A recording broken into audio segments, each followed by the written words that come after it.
Hello there guys, and welcome to Model Behaviour. Now, I know I do this a lot, but I really need you to go and sign up to the Patreon, please. I need money because my rent is due, and my landlady is really mean. Oh god, she's here. Just hold that thought. Oh, jeez.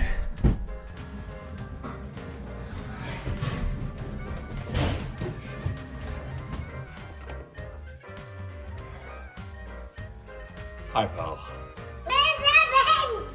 You don't have to raise your voice.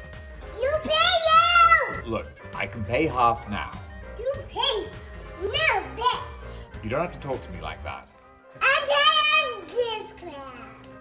Okay? Look, I thought it was clear in my email, okay, that I need just a couple more weeks. I work too hard. Can you give me 2 more weeks? I want my money. You need to relax. I want my money, bitch. Don't call me that. I'm a grown man.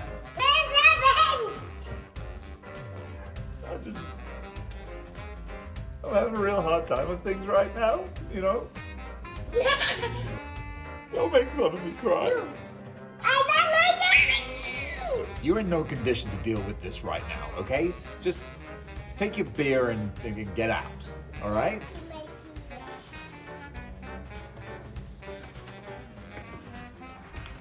Sign up to the Model Behaviour Patreon.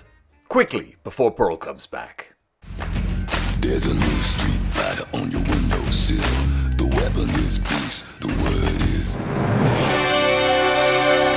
chill. Hello there gang, and welcome to another episode of Displaying Model Behaviour, the Earth's mightiest and most amazing, spectacular and sensational action figure video podcast. So take off your pants, crack a beer, and let's talk toys. Let's talk Spider-Man.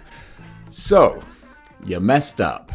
You decided to start collecting Spider-Man. Well, pepper your wallets, because there are a lot of figures to collect and a whole bunch of shelves you're going to have to fill if you want an amazing Spider-Man collection. And okay, first of all, I'm not the arbiter of what is a good Spider-Man collection. Alright, you collect what you want to collect. And if you don't have a certain figure, that doesn't mean it's not a good collection, because Lord knows, there are plenty of figures that I don't have. I think the only figure that is essential to a Spider-Man collection is one guy. Yeah, Ben Reilly, obviously. If you've got him, everything else is fine.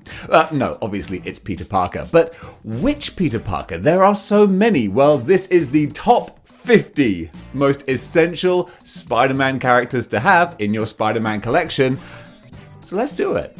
So guys, quick point before we get started. These are listed in order of importance. So it's number 50, least important, to the number 1 most important figure that you have to have in a Spider-Man collection. I wonder who that might be. So yes, it's going to start from the kind of peripheral characters and go down, in my opinion, to the absolute, well, eventually top 10 essentials. But anyway, that's what I'm doing. Enjoy. Let's get a little bit silly now with the Stilt Man. Now, of course, you could argue, is this more of a Daredevil type villain? Well, I'll tell you what he is. He's a street level type villain, and that makes him Spider-Man worthy. Because any kind of bank robbing type mugger, what you'll find in New York City causing trouble type character, that's going to be good fodder for Spider-Man. This is exactly the kind of dude that he's looking for when he's going out on patrol, swinging through the city. And they've had enough encounters for me to think, yeah, maybe not classic Spider-Man, but definitely periphery Spider-Man. And just the fact that he is such a unique, ridiculous kind of figure, that makes me want to have him in the collection. Speaking of Spider-Man allies, we have Mayday Parker. I would love a better Mayday Parker, because I'll tell you right now, this ain't a good figure. I'm just throwing it out there. I hate to be a Johnny negative on you, but when you have only thwipping hands, then that in itself is kind of, let me just pick a little bit of dust off there. There you go. When you only have these hands, it really limits you to like how you can style the figure. There's just not much going on. There's no unmasked head, but still, Mayday Parker is a big time character, to me at least. I feel she is, and she's got a lot of prominence in Web Warriors, in Spider-Verse, so she definitely does need to be represented. I would just love to see a better version of her. Give us a retro one on the new Shriek body. That would look really good. Different heads, new accessories. There you go, Hasbro. Do that, and that would be awesome. But in the meantime, this will fill the gap. Speaking of the superior foes of Spider-Man, we have Speed Demon. Not really an intense villain of Spider-Man. They will fight one another when Speed Demon is doing criminal stuff, but there's no personal vendetta there. But there doesn't have to be all the time. You can only have so many personal vendettas in your life until you have to start wondering, am I the problem? So this guy is just your classic, no good, amoral, bank robber, criminal type villain. And he's great. He's a sneaky, evil... Oh no, that's the thing, he's not evil. He's just a bit of a dick.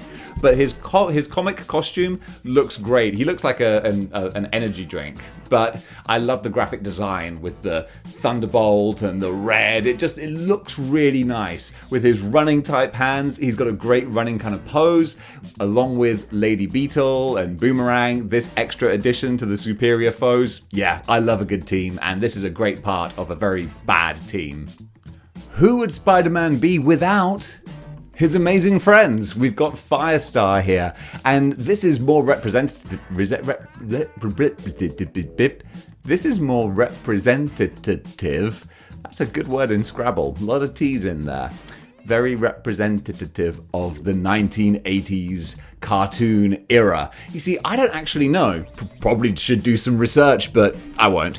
I don't know if Spider-Man actually did team up with Firestar and Iceman in the 616. Obviously, they didn't have the apartment with the rotating Batcave type furniture and all that kind of stuff. But I'm sure they must have had some team-ups that were kind of a wink and a nod to the 80s TV show. And this Firestar here, she's not the Firestar that I would ideally like. I would love 90s Firestar, but maybe one day, eventually. But in the meantime, as a picture-perfect representation of the Firestar from the Amazing Friends cartoon, yeah, this one absolutely nails it. The Web Warriors, the Spider Family, whatever you want to call them, they make a fun team. So here we have Spider-Girl Aranya, I think. I'm very bad with her backstory because it does get a bit confusing. But Spider-Man has so many villains, he needs some backup, so we can start building the Web Warriors. Or are the Web Warriors the Spider-Verse ones, and then there's a different set? It gets a bit confusing. Again, Spider-Verse, you can have 50 Spider-Verse characters, so I've got to be quite limited. But she is someone who's very closely connected to the whole sort of spider totem family, so therefore someone who's well worth having. We've had a few heroes and villains, but now it's time for an anti-hero in the Punisher, Frank Castle. He and Spider-Man have clashed so many times. He was first introduced in an issue of Spider-Man. The Jackal was sort of manipulating him, and it was all an interesting sort of introduction, and then the character just took on a life of his own. This is the retro version of the Punisher, which is my favourite one. There are a lot of Punishers out there, but this I think is the most iconic. It's very Steve Dillon with the look of the artwork, so sort of retro modern. I just love the graphic design of the bold white skull on the black. It's basic, but it works so well. I've got a few different guns on here, but yeah, this is still standing up as my absolute favourite version of the Punisher. Now, if you know me, and after all this time I think a lot of you do, you know that I love my goofy villains. And the White Rabbit is absolutely a goofy villain, but doesn't she look pretty? This is a really great figure. I love that the character is... I always kind of think like she's quite a Batman-ish type villain. You can put her with the Mad Hatter and that kind of thing. But I do love that even though she's goofy and ridiculous, she's actually kind of a psycho and very terrifying as well. She does just indiscriminately kill people and she's like, it's all good, it's what I do, I'm a bad person. Which maybe is not the deepest writing in the world, but still, as a colourful costumed character to go in your Spider-Man Rogues gallery. And also it's nice to have another female figure represented as well, because we don't have that many. We've got a few, but it's nice to balance them out. So White Rabbit, absolutely an essential. Okay, these are kind of two separate entries, but I'm going to do them together because they deserve to be together. Taskmaster and the Black Ant. I love a good duo, like a good comedy duo, and these guys are a perfect comedy team. I love these guys. And together, well, sorry, separate is what I'm trying to say. Separate, they don't really scream Spider-Man villain. They're more Avengers types. But recently, in the last few years, they have been used a lot in Spider-Man as henchmen, guns for hire, people who are not out to get Spider-Man, but they're just being hired by the people who are out to get Spider-Man. And that's always kind of fun. It's never anything personal with these guys, but they're always popping up in different villains' schemes. Recently, we had Chance try to employ them, and he was like, look, just, deal with the situation, kill all these people, beat Spider-Man, and I'll give you all this money. And they're like, dude, you're on your last legs. What money? We're out. Peace. And that was just kind of funny. I love mercenaries with just no morals, but they're not evil either. They're just amoral dicks. And they're so much fun to read. So these guys together got a little 2-for-1 entry, but both of them fantastic. Thomas Fireheart, the Puma, a figure or a character who's not really been used very much in the comics recently. Not that I'm familiar with, unless he's been cropping up in some books I might not be reading. But as a Catman type hybrid sort of figure, what a fun, unique, unusual look. He's not cosmic, he's not weird cybernetics or anything. He's a Catman. Don't get many of those. Although we do have Tigra coming out soon. Really looking forward to getting her, and they would make quite a good pair up together. But I really love the details they went into with the face, with the little cat nose, and they went the extra mile, because a lot of this is just reuse. Very basic reuse, but then with the fur around his cuffs and on his forearms there, and most importantly, like I said, great sculpting on the head. I really, really like this dude. Now I'm going to give you an option here. It's an either-or kind of thing. We have Agent Venom, or you could have Agent Anti-Venom. The same figure, but with the colors reversed. Black for white, white for black, and it's really whatever flavor you prefer. You could argue that Agent Anti-Venom is the more sort of appropriate character to have because that is his look going forward now. This was the established look that really set the character up for who he is, but now he doesn't have this Venom symbiote anymore. He has the anti-Venom symbiote, so it's white, and it seems like that's what he's going to have going forward in the comics. So anti-Venom might be the better choice, but Agent Venom is how Flash Thompson made his name as a superhero. And even though this is one of those rare older figures that still has the ball joint hips, which still looks a little bit odd, can't really see it on the black, so it's not too bad. But with all of his guns and accessories molded on, this looks really great. And as soon as he was introduced, this character became a big staple in the Spider-Man stories, and he still is to this day, which is great to see. So definitely, since we haven't got a civilian Flash Thompson yet, this is a perfect addition to have for your Spider-Man collection. Here's a fun random one.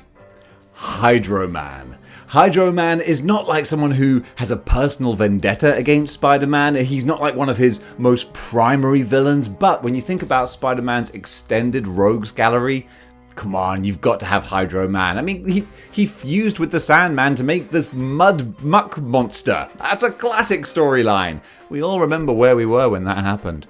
But this is a figure itself, which I think is a little bit underrated. Look at all the blue. Look at the blue! It's so bright and colourful and translucent. Plus, I love his really smirky, derpy, idiot kind of face. It's fun, it's unusual, it's well worth having in the collection. A figure that I think personally is quite underrated is Jack-O-Lantern. This is the more modern mercenary version of Jack-O-Lantern. I would love a retro version of Mad Jack. Maybe we will get him eventually. But in the meantime, any dude with a flaming pumpkin for a head is alright by me, and this dude is very much alright. Looks terrific with the sun pouring in, you can see all the flames and everything. So pretty. In the comics, there's a whole mercenary squad of Jack-O-Lanterns. There's loads of them that look like this. So I'd love to, you could always, if you had a lot of money and space, have a bunch, like, army build a bunch of Jack-O-Lanterns and then have like Jack-O-Lantern Prime, the retro Jack-O-Lantern. That would be great. Maybe fingers crossed we'll get him. In the meantime though, this dude's really cool. Now, someone connected to Spider-Man, but also Boomerang and Tombstone, we have Lady Beetle. Janice something or other. I can't remember her last name, but still, this is the female Beetle, a great villain who is very much not evil, just a lawyer. So put that in the moral category that you choose. She's a lawyer who is also a costumed criminal, and that's a really fun combination. She's in it for the money, she's in it for the business, and she's the daughter of Tombstone. So that's an interesting family tree kind of thing. But also she was a member of the superior foes of Spider-Man, along with Boomerang and a few others who we will be getting to later. Words are hard. But yeah, when you actually spruce out the wings like this, super pretty figure to have. And I love the kind of retro design with the sort of corset kind of look. I think that's really, really great. So with the rest of her superior foes friends, or colleagues at best, I suppose, she's a really good figure to have. Now, what kind of a Spider-Man collection would it be without Peter Parker's roommate dropping his boomerangs? He always drops his boomerangs. But Boomerang! What a fun character. This is his more modern design. I would love to have one of his older design as well. But this dude literally is Peter Parker's roommate, or he was. And there was a fun ongoing story which, in fairness, lasted a very long time, probably a little bit too long, but it was a whole sort of will they, won't they situation, as in, will he ultimately reveal himself to be a dick and betray Spider-Man? I'll let you find out for yourself, but it was a fun story. Maybe went on a bit too long, but it really fleshed out the character of Boomerang, made him likable, made him sympathetic, and yeah, it was a good time. So to have this figure represented, yeah, of course he has to be represented. I was trading off with that sentence, but I'm not going to edit this. Going to keep on rolling. Now, this is a character we haven't seen for a long, long time in this form, but it is Abner Jenkins, the Beetle, the original Beetle. There's been a couple of people who have taken this guise now in different forms, different costumes and armors, but this is classic Beetle. Not original Beetle, though. I would love to see a retro Beetle with his sort of slurpy, sticky fingers and all that kind of thing, but this is the most sort of iconic kind of design the character had throughout the 80s and going into the 90s, and he's appeared so many different times, and I always loved the fact that of all the villains, he was kind of a loser. Like, I still distinctly remember one of my first Spider-Man stories was one where he, committed a crime or something, and Spider-Man was chasing him, they were fighting, and eventually he literally just hides. He just tries hiding in a smokestack to get away from Spider-Man because he's like, I can't beat this guy. I just need to wait this out. And I was like, what a putz. I really like that. I like that not every character is this mean badass. It's like, no, this guy's kind of a schmuck. And then they redeemed him in the Thunderbolts and made him a really cool overall character. Again, God bless you, Marvel, with your long-term storytelling. Sometimes it's awful, but sometimes it's really, really good. Ben Reilly as Spider-Man. What else is there to say? This is my guy. This is my favorite Marvel legend. And it's not even a particularly amazing, unusual Marvel legend, but this costume is just such a great reinvention, reinterpretation of Spider-Man. And let's face it, anyone who literally took over the Spider-Man books for about a year deserves to be... Oh, it wasn't even a year, really. But the Clone Saga story certainly lasted more than that. He deserves to be in that ultimate Spider-Man collection. So Ben here, perfectly put together with a great head sculpt, which of course is from the retro Scarlet Spider. But don't worry, he's included on the list as well. So I'll allow myself a couple of kit bashes. But also, this costume, I still think is the best Spider-Man costume. I think it's a real shame they haven't given us this costume in Ben Reilly's return story in the new Spider-Man comics, but I'm hoping that eventually the Beyond Corporation will be revealed to be evil, surprise, surprise, and then he'll leave them and go back to his original costume. That's my headcanon, that's what I'm calling. Let's see what happens. Spider-Gwen. This is not the best Spider-Gwen figure. Of course, the Spider-Verse Gwen figure is the superior one, but I sold that because I sold the whole Spider-Verse collection together. And I do kind of lament it a little bit because this figure is a little bit lacking, but at the same time, I don't mind. Not every figure can be perfect, but they do need to be represented. So Gwen definitely needs to be represented because she hops back and forth between the 616 and her own reality so much that she is technically a 616 character. You know, it's not just limited appearances, that's pretty much her deal. So having her here represented in this form is basic, but it's doable. So I'm happy to have it. Let's jump into the future now with 2099 Spider-Man. Not a perfect figure, but one that needs to be represented. This is actually a knockoff. I could buy the retro one coming out, but Why bother, Hasbro? Because it's the exact same figure. Look, I don't mind them re-releasing figures because it lets people catch up, with ones that they're missing. But I would have been nice if they did something to tweak it, make it better. Do this design, but on the, what am I trying to say? The flamey guy body. The mutant. Sunfire. Whew, I was about to have a brainurism there. Yeah, if they did this design on the Sunfire body, that would have looked so much cooler. But still, just on the normal Pizza Spider-Man, it still looks decent. I just wish they had, done an upgrade. But still, Spider-Man 2099, Miguel O'Hara, been used so much in comics, cartoons, video games, absolutely needs to be included. Now the leader of the Wild Pack, Silver Sable, with her gun, which won't quite stay in the position I want it to. See? But this figure, she opens up more doors. It's like, how many Wild Pack members can we have here? I've got another Sandman in her Wild Pack. You got Paladin. There's various other ones you can throw in there, but we can only represent with one on this list, so it has to be the lady herself. And she gets a lot of screen time in cartoons and video games. So she's pretty iconic and pretty essential. She has this great sort of antagonistic relationship with Spider-Man. They're both kind of good guys, although she's really only a good guy because the people she fights are bad guys, if you know what I mean. But they sort of have a begrudging respect for one another, and I have a not too begrudging respect for this figure. It's a female figure that doesn't have the glassy mannequin type face. She has kind of a stern look to her that actually has some expressive emotion going on there without revealing too much. I really like this, and then the rest, this silver body has been used for a lot of customs as well. Great for Lilandra, I see people use this for her. But as Silver Sable, yeah, I think she's excellent. One of my favorite figures from the last year or two is the fan vote Silk. I don't know why, she just kind of works for me. I like the design, I like the bold... Let me just move this around here, hang on a second. I think you might be getting some pops on the microphone. You don't want that. There we go. We've got this kind of very bold white on black design. I'm not a big fan of just like the little S squiggle in the middle. I'm not sure how well that works, but the rest of it with the red web, I think that's really cool. But I love her ninja mask. Like ninja, Mortal Kombat style, Sub-Zero, Scorpion type masks.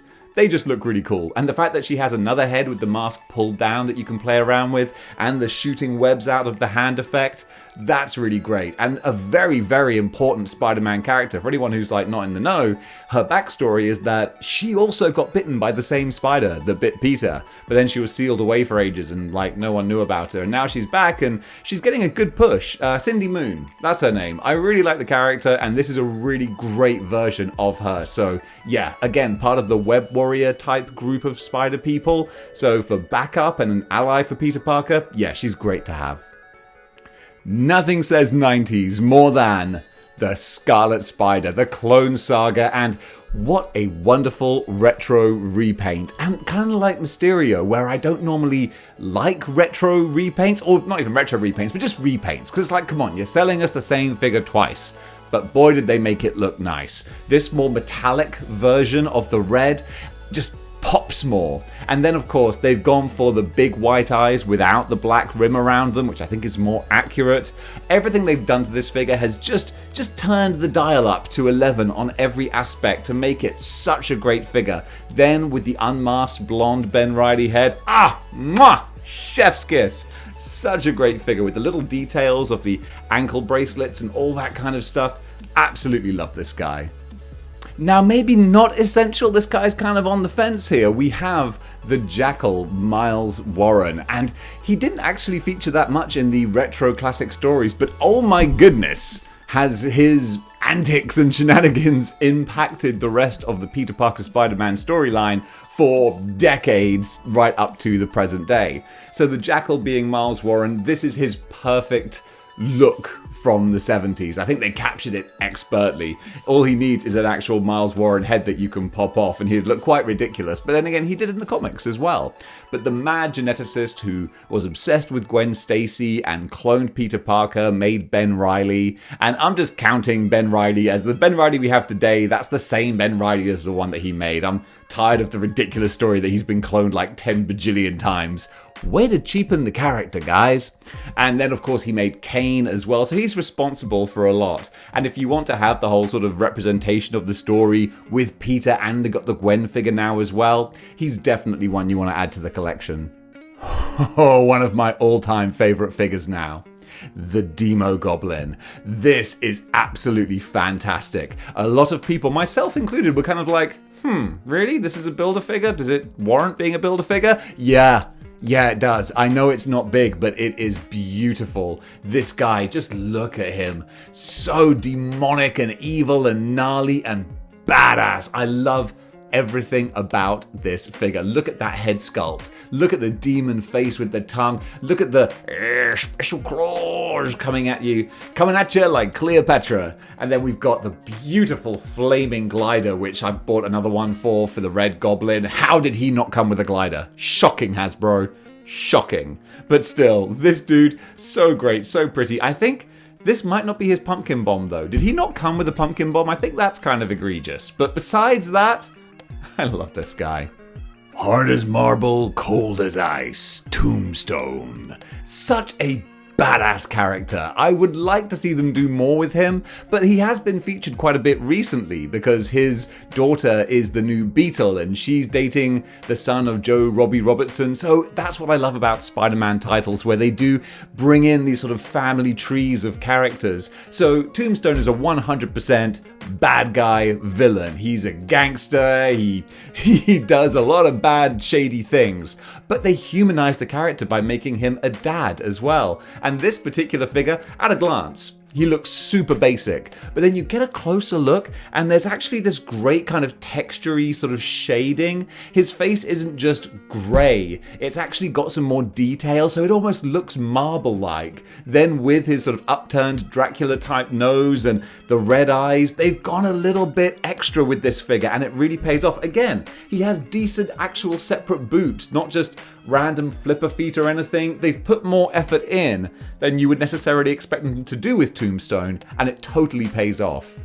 Peter Parker's bad-tempered big brother, it is Kane Parker. I say big because he's like physically bigger, but only a little bit. He used to be towering over Peter and then they kind of reformatted him. But still, the Scarlet Spider, the other Scarlet Spider, who I'm hoping we're going to be seeing in the comics coming up very soon with the Ben Reilly return and all that kind of thing. It would make sense. Like, where is he? He had a really good solo run that only lasted about 24 issues or so, and then they had to wrap up the story super quick, which was a real shame because they had established some great stuff. But this figure at least came from that, and it looks great. He's got his stingers that come out from his wrists, and also he has that kind of Deadpool effect where the eyes are different shapes, which I really like because it makes the mask more expressive. And also this costume does react to his mental commands, so it makes sense that the eyes would follow what he's doing with his face. But just the boldness of the red and the black, it's basic, but it works really, really well. So yeah, I absolutely love this guy. Great representation of Kane Parker. Great representation of the Scarlet Spider. If they gave us a 90s version of this character, oof. Yeah, that would be an awesome one. In the meantime, though, this is terrific. And of course, you've got to have Spider-Man. Wait, but don't we already have Spider-Man? Yeah, the other Spider-Man. I'm not a fan of Miles Morales being just called Spider-Man. It's like, no, that's like having like another Batman or like another Superman. It's like, I like the character. I think Miles is a really cool character, but just calling him straight up Spider-Man is just like brand confusion. It's kind of like giving him an extra leg up to try and get over. And it's like, no, he doesn't need that. He's got a really cool costume. He's got a really cool character, personality, backstory. Call him something other than just Spider-Man. Peter Parker is Spider-Man, all right? He can be any other derivative of Spider-Man, but just don't call him adjectiveless Spider-Man, unless you want to literally call him adjectiveless Spider-Man, which I will allow. But still, mini rant over. This is a really good figure. I think they captured the younger, more youthful look with a smaller, more sleight of frame kind of body, and then with the facial features. That's why I have the unmasked head with him holding his mask, because I think this looks really good. It's a great representation of Miles, who is in himself a great character. He's just not Spider-Man, though.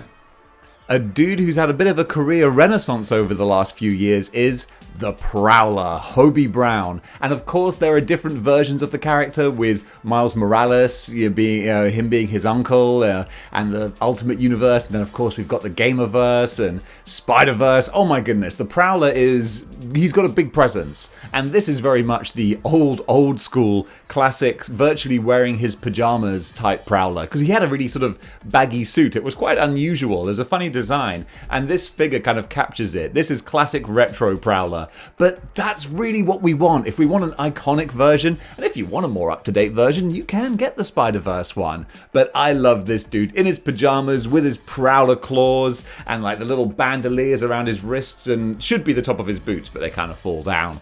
But still, I really love this guy with the nice squinting eyes, very piercing Batman looking, sort of jutting out in the night. This is a fun figure. And of course, we have to have Spider-Man's other most iconic costume, the black costume. And of course, we're getting a new version of this coming out very, very soon. I was thinking to myself, should I hold off on this list? No, come on, Dave, because you will always be holding off. There will always be a new thing coming out. This version is definitely still actually worth having even when the new black costume comes out. Why? Here's why.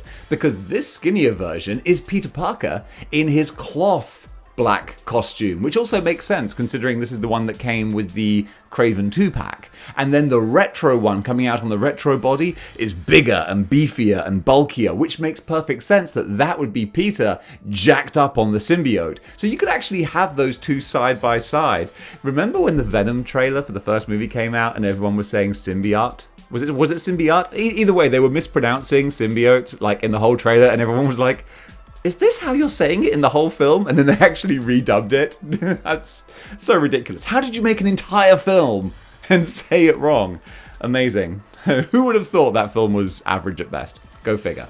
But this figure is not average at best. This figure is a great figure because it's the Pizza Spider-Man figure. Still one of the most perfect representations of the character, with the big white eyes and the great spider on the back and the front. Gotta love it. Gwen Stacy, arguably... No, I was going to say true love of Peter's life, but actually no, I think time has shown that Mary Jane is well and truly Peter's one true love. But his first love, Gwen Stacy, come on. Again, this is one of those nice to have, but not necessarily need to have type figures depending on your tastes. Do you want just a random girl figure in your collection? If you have limited resources, then maybe you want to go for like more big, bad, awesome type figures. But if you want that classic Spider-Man rounded family, come on, you gotta get Gwen. And this is a beautiful, beautiful figure. They actually did really go the extra mile for a character that maybe is a niche of a niche. But with the face sculpt on here, I think it's a pretty face sculpt. It's a genuinely pretty face sculpt. And then they've got the rest of her sculpting and the look with the green jacket, the black jumper, the little pencil skirt. It's Gwen Stacy, absolutely down to a T. And now we can enjoy this figure knowing that the character didn't actually have sex with Norman Osborn and give birth to his children. Isn't that nice? Isn't that nice that we live in a world where that's no longer a thing that happened? Wonderful. You see, I've got her on a little stand here as well, because with these teeny tiny little feet with the heels, she does not stand well. But oh my goodness, when you get her perched up with a little something to keep her vertical, she looks terrific. Get me pictures of Spider-Man. Now, I know there are a lot of action figures out there who would claim that they are good action figures. Well, to that I say, bullhickey. There's only one perfect Marvel version, J. Jonah Jameson, Marvel Legends, flip-de-doo, how's my haircut, mustache, and a pointing finger type action figure, and that's this guy right here. Oh, I kind of bodged up half the words, but I think the voice sounded good, and this figure looks really good. I mean, talking again about the classic John Romita kind of look, this is what you want. Perfect version of JJ. Do you want an old man figure in your collection? Maybe not. Maybe you have to pick and choose. You haven't got that much money or space to just get everything. And if not, then maybe this is surplus to requirements. But if you really want a classic era Spider-Man collection, you kind of got to get JJ. Now a figure that I'm kind of hoping that we get a new version of, even if it's just a repaint, and that is the Scorpion, Mac Gargan, talking about classic villains. This guy, in case you kind of forget, like, J. Jonah Jameson sort of sponsored this guy to get turned into the Scorpion to try and catch Spider-Man. It's like, JJ's got a lot of blood on his hands, but I'm sure he's kind of redeemed himself over the years. I like where they've gone with JJ now, but still, that was one of his first efforts to capture Spider-Man, sponsoring a dude to turn himself into a Scorpion. And my only sort of problems with this figure is I feel he could benefit from being a little bit bigger, a little bit bulkier. Although when I went back and read a few appearances of him with this look, with the green face in the 90s, he actually does have a very average physique. I remember reading him in Invasion of the Spider Slayers, and Mark Bagley drew him as a very average-sized dude. So that kind of makes sense, but just as a greedy little kid, I want a bigger, bulkier Scorpion. But this is a perfect representation of that era. Now, of course, the big bone of contention is the green mouth. And like, do we want a green mouth? Is it comic book accurate? Yes. Does it make sense? No. What is going on? What is going on with the green mouth and the green nose? Is he painting? Is he putting green lipstick on? Like, why does it look like this? It does look like this in the comics. I'm not questioning that, but why? You know? So if they did a new version where they actually just have skin color around his nose and mouth, it would look so much better. It would make so much sense. This looks like an animation error. You know, like they've clicked to fill in the color and they didn't realize the gap wasn't closed and it did the whole thing. I used to mess around with paint and I know what it's like when that happens. It's like, I didn't mean to make that whole thing that color. That's what he looks like. But also, look at this. Bendy wire. The holy grail of Marvel Legends that they just hate to do. We've got a bendy wire tail, which actually allows him to counterbalance himself in some really fun poses. So this Scorpion, yeah, he's awesome. Shocker! That's more like Skinner! But shocker.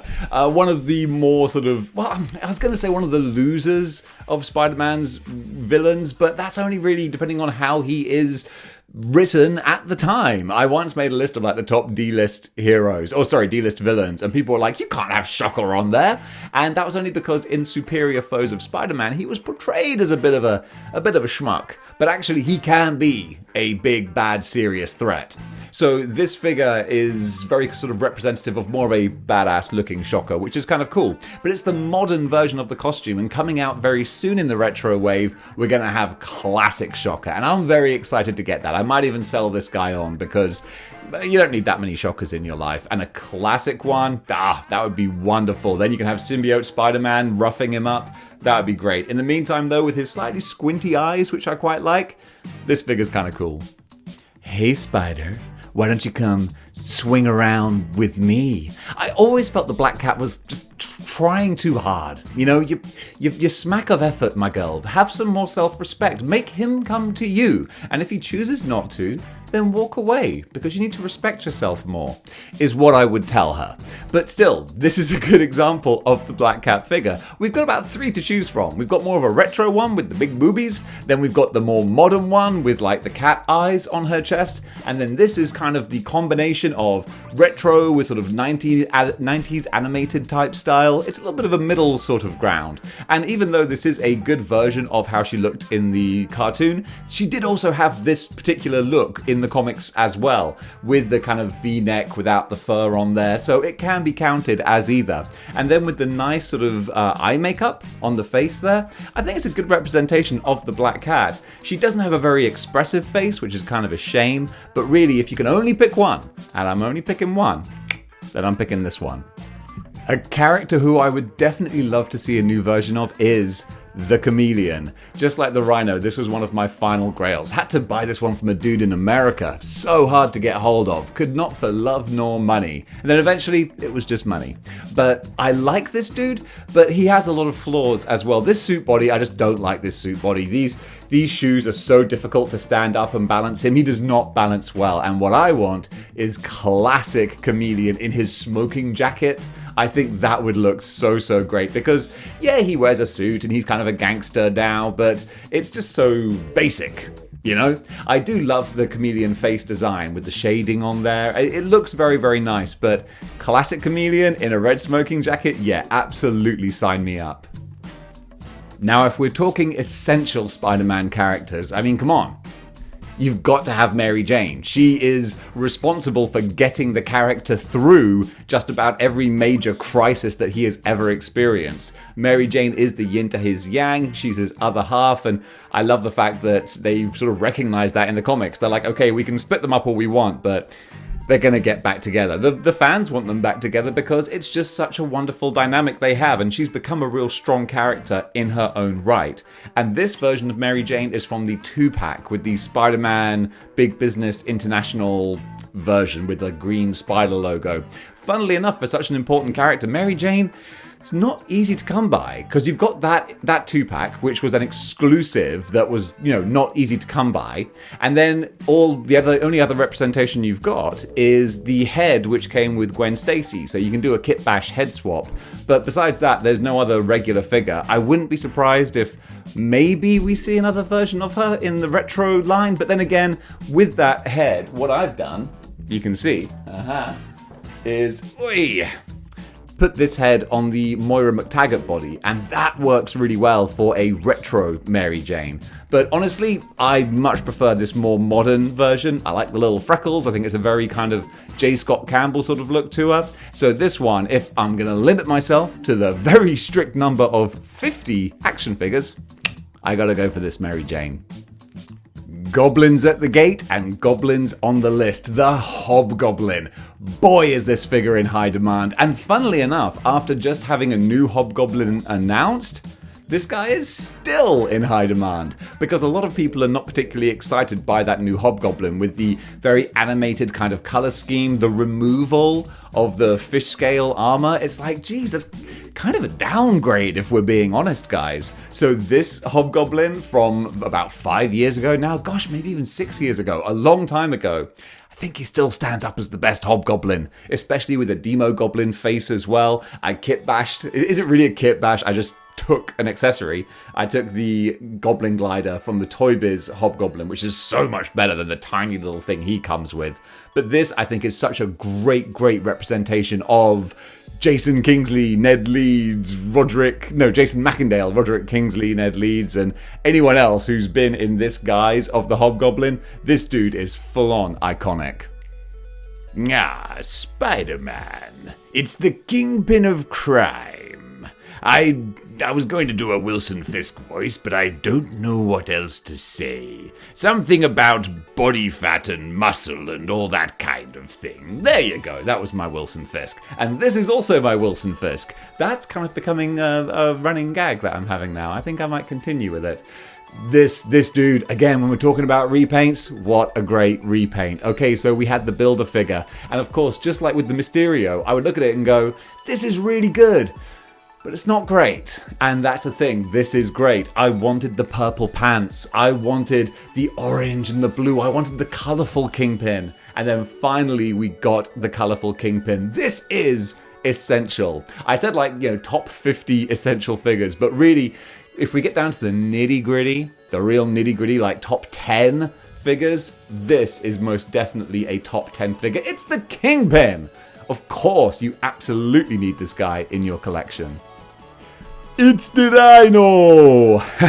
The Rhino, my final Grail Builder figure. This was the last one that I was desperate to get my grubby little paws on, and finally I did, and he lives up to the hype and the expectations so much. I love this dude, I love this body. He can run, he can charge, he can have 2 different heads as well for different styles, and guys, don't despair. But do have some cautious optimism, because it is heavily rumored, almost guaranteed, that we're gonna get a new Rhino in the retro wave. They have been hinting at it so much with old Rhino figures behind the guys when they're doing their live streams and all that kind of thing. So we're getting a new Rhino, but the question is, what's he gonna look like? Because I can't see how they could make a smaller Rhino. Like with Sandman, you could justify him being smaller. With the Hobgoblin, you could justify him having a less interesting paint job. But for Rhino, you can't really go smaller. So I'm guessing they will just retool this body, but how they will do it? Who knows? I'm excited to see though. Would it justify another Rhino purchase? Would it look better than this? That I'm not too sure about, but hey, I'm very interested to see. There aren't many random bald old men figures that you want in your collection, but this is definitely one. Adrian Toombs Vulture. Again, if we're going classic Sinister Six, classic Stan Lee, Jack Kirby, Steve Ditko, John Romita type era. I said Jack Kirby. Did Jack Kirby? I don't think he did Spider-Man, did he? Again, you guys know better than me. I'm terrible with names, dates, places, faces, just about everything. But what I do know is that this figure is really, really good. There are a few different Vultures from throughout the Toy Biz kind of eras and stuff. But this one, I think they really captured the creepy old man look with the liver spots and some wrinkles and the purple under the eyes. Not like sexy Black Cat purple eyeshadow, but just grimacing old man eyeshadow. And then with just the eyes and the teeth, they've really done a great job on a face that could have looked very plain and boring. The only grimace I have with this figure, or the gripe or whatever, is that these wings do not stay in well. I had to glue them, and even then, it's not great. But as an overall looking figure, look at this guy. He takes up a lot of space, obviously, so you've got to be careful when positioning him, but my goodness, he looks awesome. You know that figure that you love and everyone hates? Yep. It's the Lizard. So many people I know don't like this Build-A-Figure. They don't like the funny jointed legs. They don't like the dinosaur head. But you know what? I love this guy. I love the silly jointed double legs. I mean, it makes sense. That's how the Lizard should kind of look. But it does make him a bit difficult to stand. I'll give you that.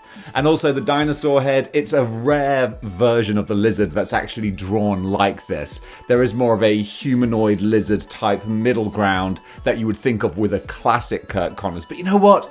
I'm sure we're going to get that. That's why it was difficult to make this video, because I kept thinking, well, no, we're about to get the next retro Spider-Man wave, we're about to get the next this or the next that, and then I realized, you know what, Dave, there is always going to be more Spider-Man characters coming. So just relax, breathe deep, and do the ones that we have right here at this moment in time. The 10th of October, 2021. These are the figures you need to get. But this guy, if you hold out for a hero and hold out for a Lizard re-release or a new version entirely. Because with the retro Spider-Man wave, I think that's what we're going to see.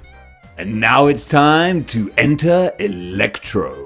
I just twigged the double meaning, or the connotations of that name. That's kind of funny. But Enter Electro was the subtitle of the second Spider-Man game on the PlayStation. I played the hell out of that first Spider-Man game. I mean, of course, as an early 2000s game, it doesn't like hold up incredibly well, but at the time, it was everything you could have ever wanted in a Spider-Man game. And apparently the sequel was good, but I never played it. But here is Electro. Again, a big upgrade from the original Electro. Because I'm going to limit it to 50, and as amazing as it sounds, it's actually quite hard to limit it to just 50 figures. But this one takes the original skinny body one, bulks him up a little bit, which I don't think he needed, to be honest. I think a skinnier Electro kind of makes sense. Like, why would Electro, he's not going to the gym or anything, he's just kind of living electricity, but still, this is decent. And although having said that, I prefer it where Electro is not living electricity, because how do you fight that then? I prefer him to have a physical body that can be punched and knocked out and damaged. That's what Electro should be. And I know that they've brought him back in the comics recently. I haven't read Sinister War yet, but Dr. Octopus kind of resurrected him, so hopefully he is just Max Dillon in a body with electrical powers. That's what he should be. And these electrical powers are on full display here. You've got the great lightning shooting out of the fingertips. I always thought Storm would have benefited from this look, and I'm trying to think. I think maybe there are some Storm figures that do have that. I'm not sure. I've just got the black 90s costume and the white 90s costume, and those just have the separate lightning power effects. But this dude looks great. The original one had the silvery Electro eyes, which look quite cool. But actually having the human eyes come through here makes the costume look a little bit more campy and a bit silly, but I like that because this is campy, silly, classic Spider-Man, so we get campy, silly, classic Electro. If we're going to play the classics, we've got to play the Sandman. Flint Marko, or is it Kane? No, it is Flint. I always get the Markos mixed up. Which is funny, I've got a cousin called Marko over in Italy as well. Small world. I wonder if he has sand powers. Probably not. But yeah, the Build-A-Figure Sandman. I'm sorry, but still the best Sandman. I was looking forward to the rumored, well, when the rumors of a new Sandman were coming out, I was getting kind of excited. I was like, oh, maybe they're going to retool this, give him better feet like sandy feet and all that kind of thing, and different head sculpt.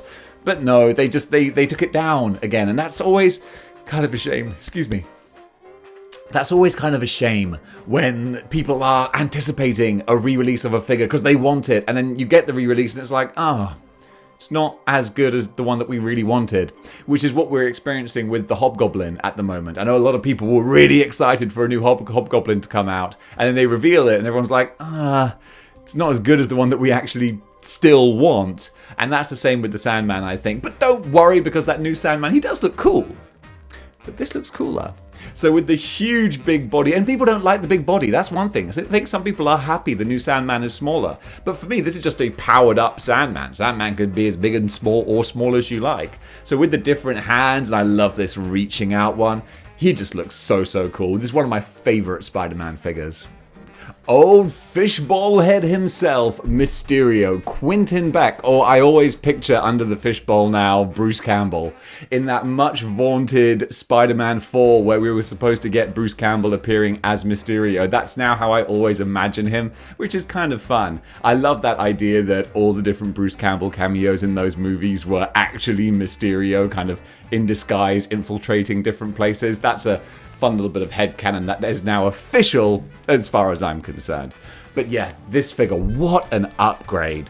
You want to talk about a paint job, just a repaint that was worth it? Because I'll be the first person to stamp my feet and huff and puff when we just get a boring, basic, like you haven't changed anything, it's the same figure, you just repainted it. But this was exactly what I wanted. And the only kind of bad thing is just how subpar I feel the original Mysterio was. Whenever I had the original one, I was like, oh, why aren't the lines more clear? Why doesn't he have gold on there? And that's just kind of a letdown. And I was a moaning Minnie. And in fairness, that original Mysterio, that is how he looks in various classic appearances. That's absolutely fine. But this is so much better. Look at all the colour in here with the bright royal cape, the beautiful gold, this luminous kind of, I don't know, like turquoise? Is that the colour? So beautiful with a luminous head inside as well. I threw on a couple of effects for the practical, mystical kind of like looking effects. Mysterio's so cool. He's been killed and brought back and resurrected, and so many bad things have happened to this poor guy in the comics, especially with Mephisto and Kindred and all these other stories. The poor guy's been through the ringer. But when it all comes down to it, he's such a classic Spider-Man villain. Absolutely essential. Spider-Man, I am here to hunt the spider. I think this is quite a good Craven voice. He's sort of not really Russian, but kind of just nondescript Middle European type accent. You know, like most Bond villains have. But this Craven is an interesting one because I love what they've done with his like little short pants and the classic lion vest. This is totally classic Craven, but I feel like his head sculpt is maybe a little bit too like a little bit too crazy. He's got the bags under his eyes like he hasn't slept in weeks, and he looks a bit too frazzled. Because this is from the 2-pack, the Spider-Man 2-pack of Craven's Last Hunt, which is a great 2-pack, even though the black costume Spider-Man is just the same one that we had before. But just for this guy, that does make it very cool, because we had a previous modern Craven, but you want classic Craven. Come on, you know you do. But I still feel this head sculpt isn't quite perfect classic Craven, because even in Craven's Last Hunt, where he was a little bit cuckoo bananas, he was still very stoic. He was very stoic and very sort of guarded. And yes, he had crazy moments where he was like eating mouthfuls of spiders, but generally he didn't look quite so frazzled. So I'm not too sure about the head, but everything else on top of this just looks really great. So as an overall package, this Craven's fantastic. Alright, let's get serious. Let's get nasty. Let's get carnage. Cletus Cassidy. I mean, if you're talking A-list type spider villains, this is a dude who is just, he came in at the top. They were pushing him as a main eventer as soon as he appeared. But then he's just kept on moving up and up and up until now he's like this sort of god type, weird, demonic sort of creature. And that's just cool. If that's not character progression, I don't know what is. And there are lots of Carnage figures to choose from. But this one, I feel, everyone says it is technically the best Carnage figure. And I will go with that. My heart belongs to the Mark Bagley version with the big scythe swinging blade hand. But This one with his unique sculpting of all the veins on there and this kind of rosebush thorny symbiote tendrils that come out of his back. It's such a great representation. They put extra effort in here, and I do love the symbiote toes. Symbiote toes will always win out with me over flipper feet. So really, my ideal Carnage would be a combination of this and the Bagley one, but as a standalone, gotta have one action figure, I'm gonna pick this Carnage. We are Venom. Come on. Venom, an absolute essential, like stone-clad, dyed in the wool. You gotta have Venom. He is the yin to Spider-Man's yang, or at least he was originally. Now, of course, Venom has completely spun off in his own direction, doing his own thing, and he's a hero and a sort of a god in the galaxy. I don't know how long that'll last for, but still, this right here is classic, bad, evil, torturing Spider-Man Venom. And that's the Venom we all originally love, isn't it? So this guy, again, one of many, many different versions. There's the Monster Venom, there's the Deluxe Venom, there's the Eddie Brockhead one. There's so many to choose from. And this one isn't perfect. We all said, wouldn't it be better if he was bigger and on the Omega Red body? And then Hasbro were like, oh, well, be careful what you wish for. But this one still, I think, for me, holds up as my favorite version of Venom. Could he be a little bit bigger? Yeah, of course he could. But this head sculpt with the green slobber, the tongue, the teeth, this is my favorite Venom. I will not be ignored. I shall rule you all. That's my Dr. Octopus. And this is also my Dr. Octopus, the only Dr. Octopus that we have at the moment. Yeah, we've got Superior Octopus as well. Don't try and get cute with me. You know what I'm saying. And this classic version of the character, yeah, I mean, you don't need another version, but boy, it would always be nice to have one. Maybe in the white suit, maybe with bendable tentacles. That'll never happen, but a white suit version would be good. In the meantime, though, this is great. The fact that they actually made a portly body, so he's not like a big jacked up Dr. Octopus, because that doesn't really make sense. So to give him a more average fat scientist, it's not fat, it's just a little bit husky. But more of that kind of physique works so great. The way the tentacles plug into the back as well, his grimacing face and the goggles, glasses on there, the bowl cut, they really nailed this Dr. Octopus. And a lot of folks are still trying to get hold of this because it's not an easy figure to find. Not now, anyway. So hopefully we'll see a new version and then a lot of people will be able to fill that gap in their collection. We can debate it all we want, but I think at the end of the day, everyone agrees that the number one Spider-Man villain will always be Norman Osborn, the Green Goblin. And this is such a great representation of him, although it wasn't easy to choose because we do also have the Goblin from a couple of years earlier with a much darker color scheme and a more modern sort of mask and hat look. What is it, like a hat, a hood, a bonnet, whatever. But this again is classic. And the fact that he's part of the retro wave, he came with a Norman Osborn head as well. Such nice little extra details. A lot of people don't like the huge big eyes. And I get that. I completely appreciate that. Would I like it if they were smaller? Yeah, possibly would do as well. I mean, a little bit of paint will fix that, but I don't like doing custom things to figures because that's just not my forte. It's not what I'm good at. I don't like doing it. So I'm just going to keep him as he is. But then I did throw a few extra little bits on. I've got the blast effect from the White Rabbit's umbrella on the finger. So you got like his goblin finger bang going on there. And then this is my favorite, the blast effect from War Machine. That looks so great on the back of the Goblin glider. A little bit of blue tack just to hold it in place. That just sets it off so beautifully. So on the whole, this is one of my absolute bright, colorful, interesting, exciting favorite Spider-Man villains. Man himself, retro Spider-Man, and we've got a few different versions of this costume. Of course, there is the iconic Pizza Spider-Man, but I feel he's been usurped now by this classic retro version, and it is great. He captures all of the elements and essence of your Steve Ditko, I was going to say Sam Raimi, but it's kind of Sam Raimi-ish. I mean, that's a very camp sort of version of Spider-Man, which does harken back to those earlier days. But I'm thinking more John Romita. That was the other name I was trying to think of. Steve Ditko, John Romita, Spider-Man. Slightly darker red colors. They would get lighter, I think, and brighter as we got into the 90s, and that's why I'm hoping for a 90s 90s version of this with bright colours and big, wide McFarlane Bagley type eyes, but we'll get that one day. In the meantime, though, I think this is the most ideal, perfect version of Spider-Man. He's a little hard to find now. I think folks snapped this guy up super fast, but don't worry, don't fret, and don't lose your hair, because trust me, we're going to see more versions of this down the line, and hopefully even better. And guys, that was my list of the top 50 essential figures to have in your Spider-Man collection. What did you think of it? Did I miss out any really, really obvious ones? Or did I put in some ones that you're like, dude, that is not even remotely essential?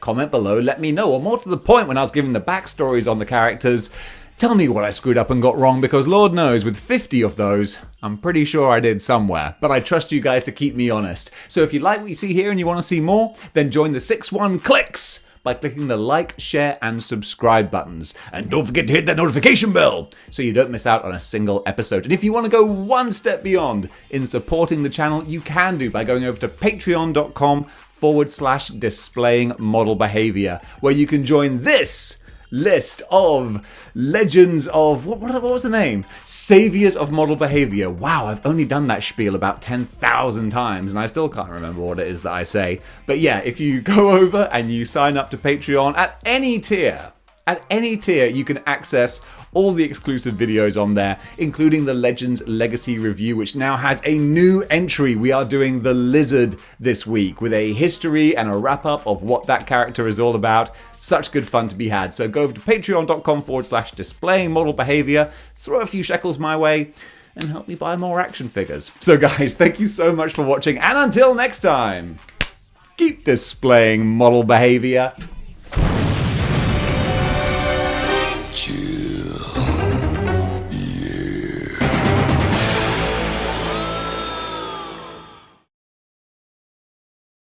Comment below, let me know, what figures did I... Nah, start that again. It's going all over the place. And don't forget to hit that notification bell so you don't miss out on a single episode. And also, if you... I have to do that again now.